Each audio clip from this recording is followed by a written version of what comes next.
In today's video, I'm going to teach you how to automatically open downloads in Google Chrome, a feature that can be quite handy if you frequently find yourself looking for your downloaded files. This will save you the extra step of digging through your folders to find the file you just downloaded.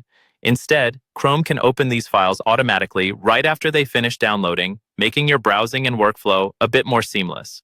First, let's start by opening your Google Chrome browser. Once you're there, navigate to the top right corner of the window. You'll notice a small icon that looks like 3 dots stacked vertically. This is your menu button. Go ahead and click on this icon. It's your gateway to a range of options and settings that Chrome has to offer. After clicking on the 3-dot menu icon, a drop-down menu will appear. From this menu, you need to select Settings. It's usually situated towards the bottom of the list, so you might need to scroll down just a bit. Clicking this will open a new tab in your Chrome browser, taking you to the main settings page where you can adjust numerous features to customize your browsing experience. Now, on the settings page, take a look at the left-hand side of your screen. You should see various options such as privacy and security, appearance, and others. Among these is an option labeled Downloads. Go ahead and click on Downloads. This section is dedicated to how Chrome handles the files you download. Once you're in the download settings, you'll be presented with a few different options.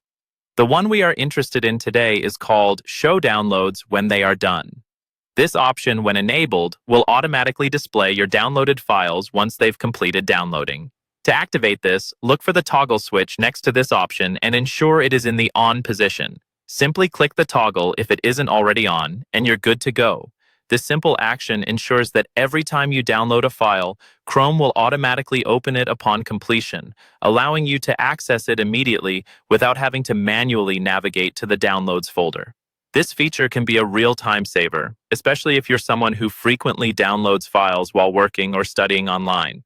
However, keep in mind that this will open all downloaded files, so ensure that you trust the source of your downloads to avoid any unwanted surprises.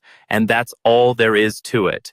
With these easy steps, you now know how to automate the opening of downloads in Google Chrome, enhancing efficiency and making your online experience just a little bit smoother. Thanks for watching, and happy browsing.